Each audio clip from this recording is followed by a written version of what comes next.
ورحمة الله وبركاته.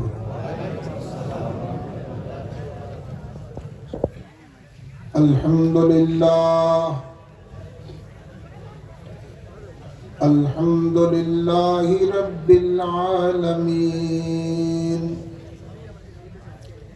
خالق السماوات والأرضين،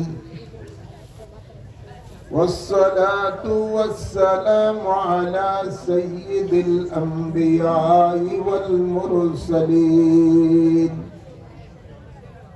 ورحمة للعالمين وشفيع المذنبين وسراج السالكين ومصباح المقربين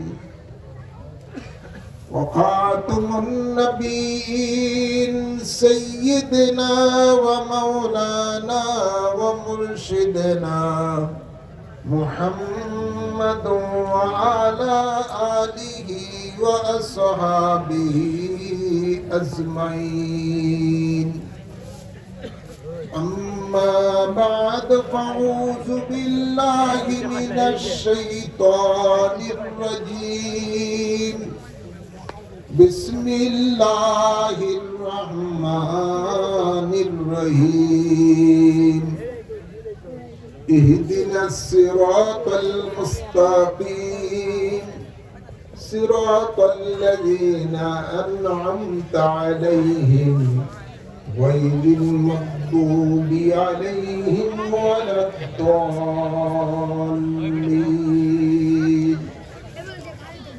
إن الله وملائكته يصلون على النبي يا أيها الذين آمنوا صلوا عليه وسلموا تسليما. اللهم صل على سيدنا مولانا محمد وعلى آل سيدنا محمد. اللهم صل على سيدنا مولانا محمد وعلى آل مولانا محمد. লক্ষ কোটি সালাম জানাই আমার জিন্দা নবীর কদমে, এই আশিকদের পার করিয়ানে রোজ হাশরের ময়দানে। আল্লাহুম্মা জোরে سيدنا مولانا محمد وعلى آل سيدنا مولانا নিয়ে যাও গো আল্লাহ পাকি ভূমি মদিনায়, প্রাণ ভরিয়া করব সালাম দেখে নবীর রওজা। আল্লাহুম্মা সাল্লি আলা সাইয়্যিদিনা মাওলানা মুহাম্মদ ওয়া আলা আলি সাইয়্যিদিনা।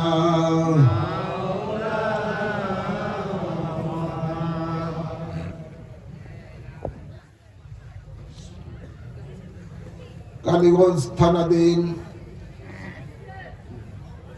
ঐতিহ্যবাহী সোমবাজার ঈদগাহ ময়দানে 3 দিন ব্যাপী 48তম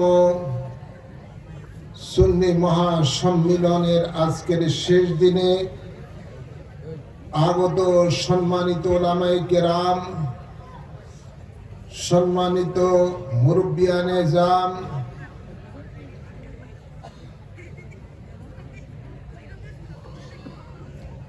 ও আমার তরুণ যুবক বাবারা, পর্দার আড়ালে মা ও বোনেরা,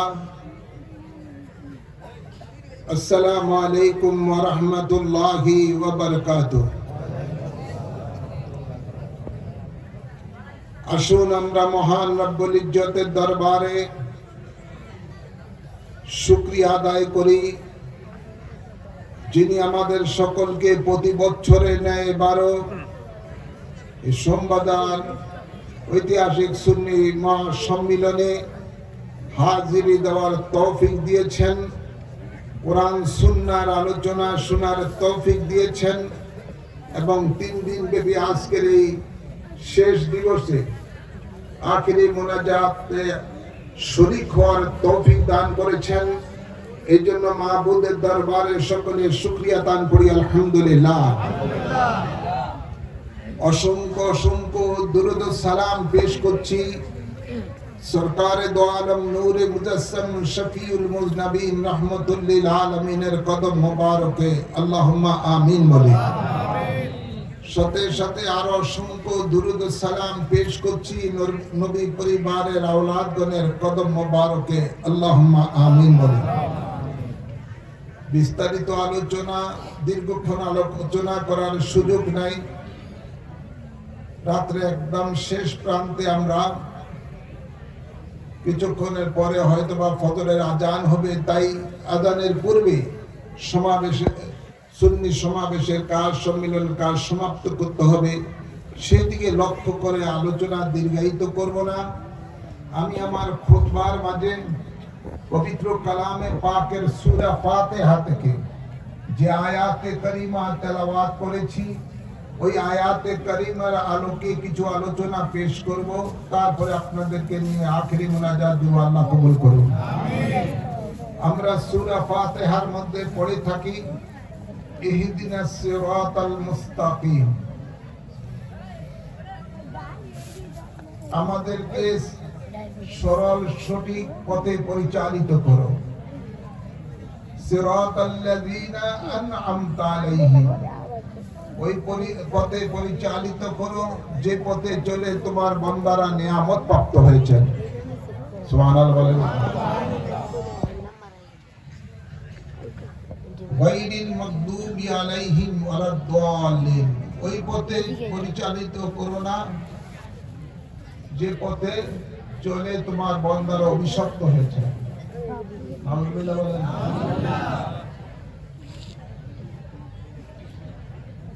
আজ আমরা সিরাতুল মুস্তাকিমের পথ অনেকেই ছেড়ে দিচ্ছে। নাউযুবিল্লাহ বলেন। যে পথ গুমরাহির পথ, সেই পথ আজকে অনেকেই গ্রহণ করতেছেন। নাউযুবিল্লাহ বলেন। গভীর খেয়াল করে শুনুন, সিরাতুল মুস্তাকিমের পথ কোন পথ? যে পথে চললে আল্লাহর বান্দারা আল্লাহর নিয়ামত প্রাপ্ত হয়েছেন, সেই পথের নাম হলো আহলে সুন্নাত ওয়াল জামাত। সুবহানাল্লাহ বলেন। আহলে সুন্নাত ওয়াল জামাত হলো একমাত্র নাজি ফিরকা, একমাত্র জান্নাতি ফিরকা।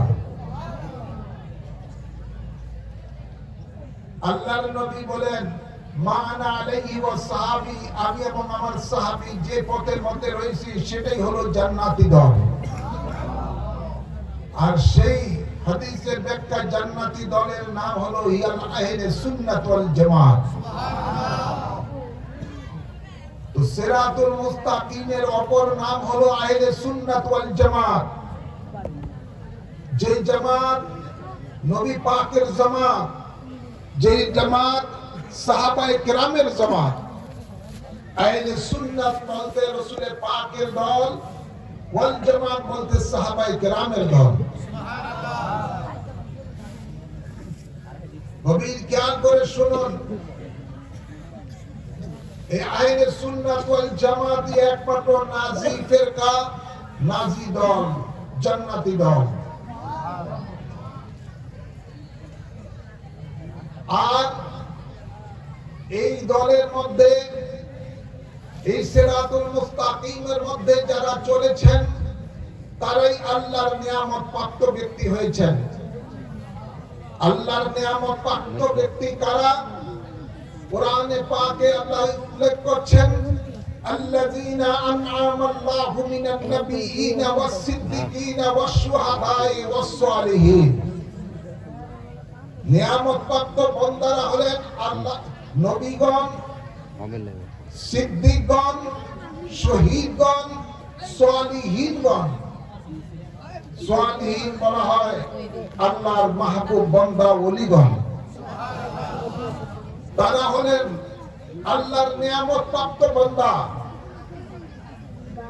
তো আমরা বুঝতে পারি কোরআনের আলোকে সিরাতুল মুস্তাকিমের অপর নাম, যেই পথে চলে আল্লাহর বান্দা আল্লাহর নিয়ামত প্রাপ্ত হয়েছেন, সেই দল হলো নবীগণের দল, সেই দল হলো সিদ্দিকগণের দল, সেই দল হলো শহীদগণের দল, সেই দল হলো আল্লাহর ওলিগণের দল।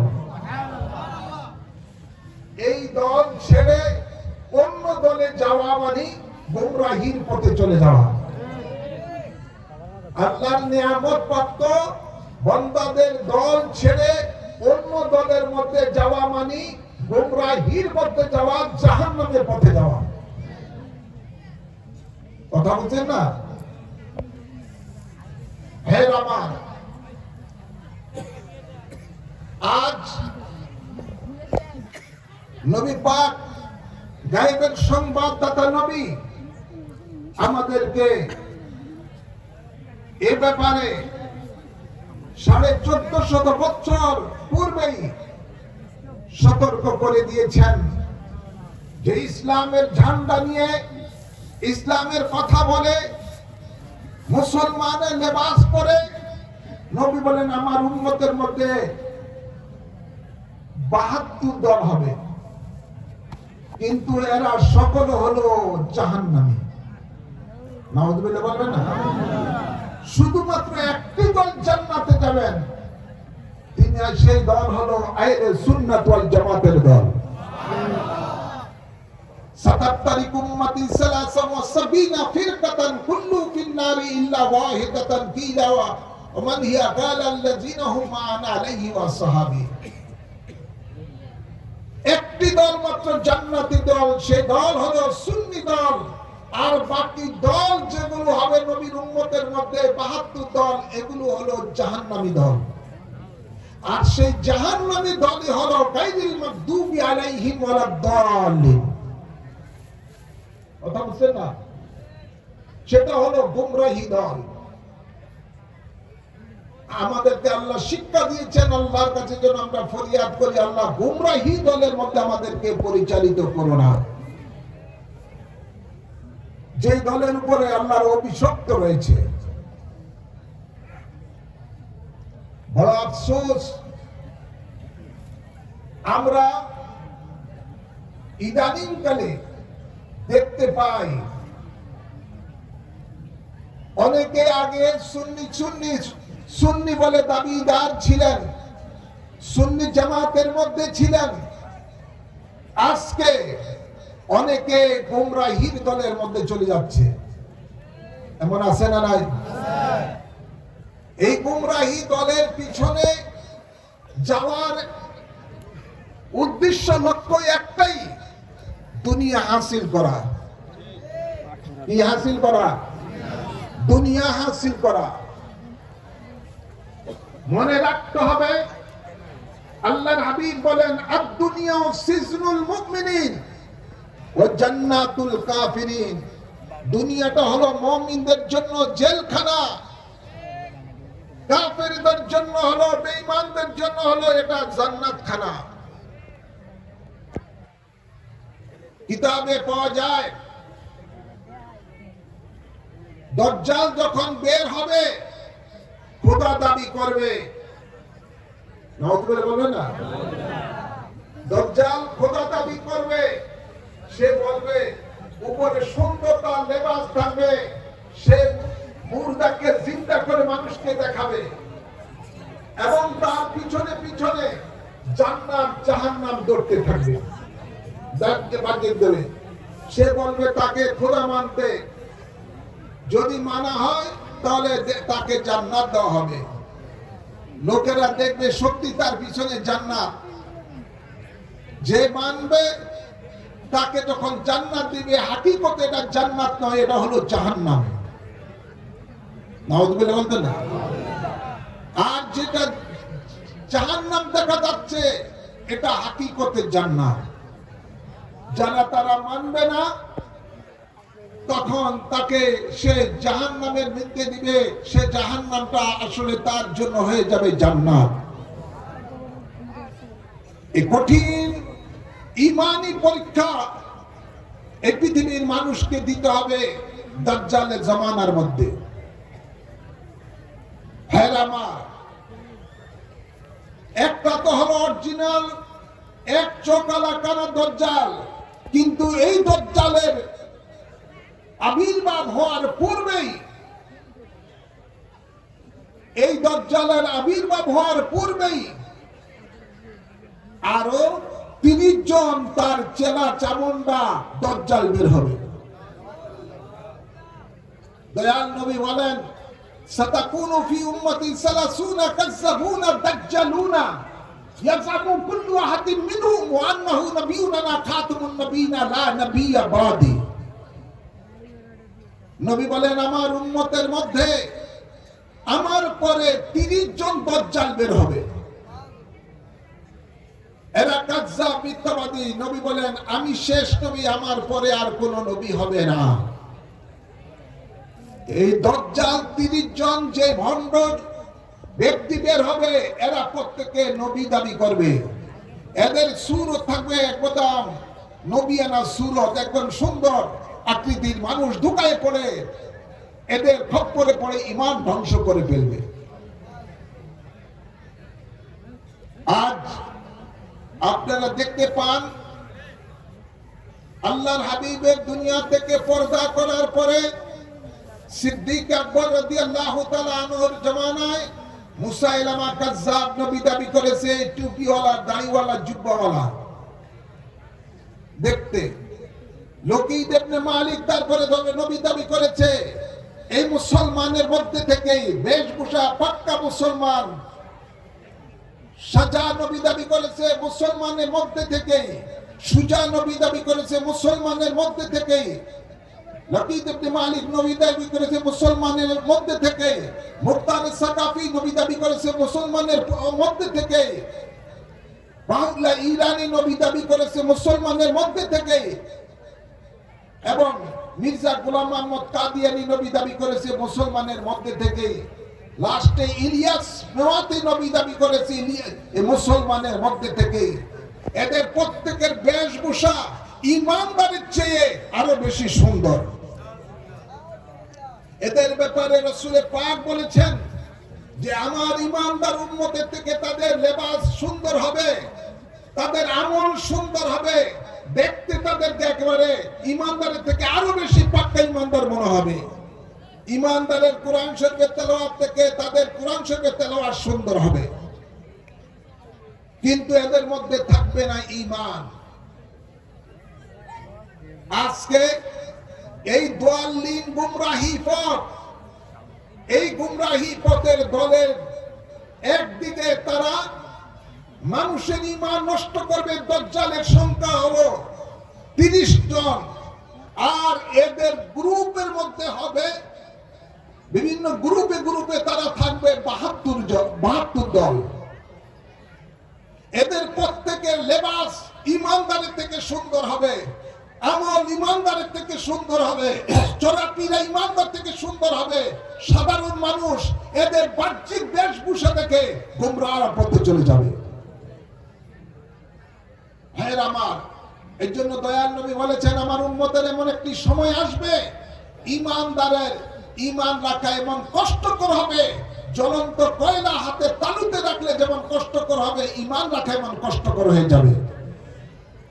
আজকে সেই জমানা চলছে। আমরা দেখতে পাই 5ই আগস্টের পর থেকে অনেক মানুষ এখন সাপে যেরকম ওই সুলম পাতলায় এরকম অনেকে পাল্টে গেছে, আছে না নাই? অনেকেই গুমরাহির পথে চলে যায়, চলে গেছে অলরেডি। আল্লাহ হেদায়েত দান করুন, আমিন বলেন, আমিন বলেন।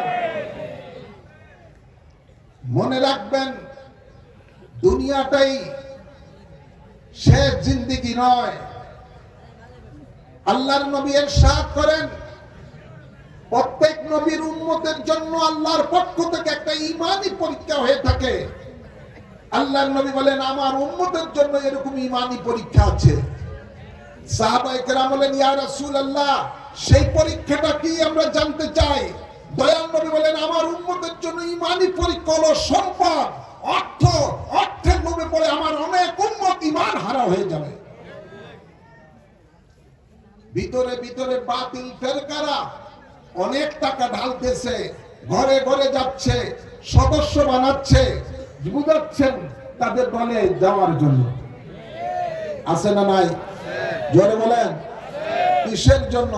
অর্থের লোভে, দুনিয়ার লোভ, দুনিয়ার লোভ। তাই আজকে ৪৮তম সুন্নি মহাসম্মিলন থেকে আপনাদের সকলকে আহ্বান করব, দুনিয়ার লোভে পড়ে ঈমান হারা হবেন না, আমল হারা হবেন না। আল্লাহর নবী বলেন, তোমার ঈমান রক্ষা যদি সমাজে থেকে যদি তোমার ঈমান রক্ষা করতে না পারো, যদি প্রয়োজন হয় তোমার ঈমান রক্ষার জন্য তুমি জঙ্গলে চলে যাও, সেখানের মধ্যে একা একা থাকো, তারপরে লোক সমাজের মধ্যে এসে তোমার ঈমান নষ্ট করো না বাতিলের খপ্পরে পড়ে। যদি জঙ্গলে গিয়ে যদি তোমার আহার মানে খাদ্য যদি না পাও, তখন তারপরও তুমি তোমার ঈমান রক্ষার জন্য ওই জায়গায় এসো না যেখানে আসলে তোমার ঈমান নষ্ট হয়ে যাবে। প্রয়োজন বোধে তুমি গাছের শিকড় কামড় দিয়ে জঙ্গলে পড়ে থাকো যতক্ষণ পর্যন্ত তোমার মৃত্যু না হয়। ঈমানের ব্যাপারে এত কঠিন ভাবে রাসূলে পাক বলেছেন, আর আমরা সামান্য স্বার্থের জন্য আমরা আমাদের ঈমান নষ্ট করে দিচ্ছি। ভাইরা আমার, মনে রাখবেন, দয়াল নবী ইরশাদ করেন, আদ-দুনিয়া মাজরাতুল আখিরাহ, এই দুনিয়াটা হলো আখিরাতের খেতি। এই দুনিয়াতে যা কর্ম করবেন, এই কর্মের ফল আপনাকে আখিরাতে ভোগ করতে হবে। তাই দুনিয়ার মধ্যে কোন লোক যেন আপনার ঈমানকে নষ্ট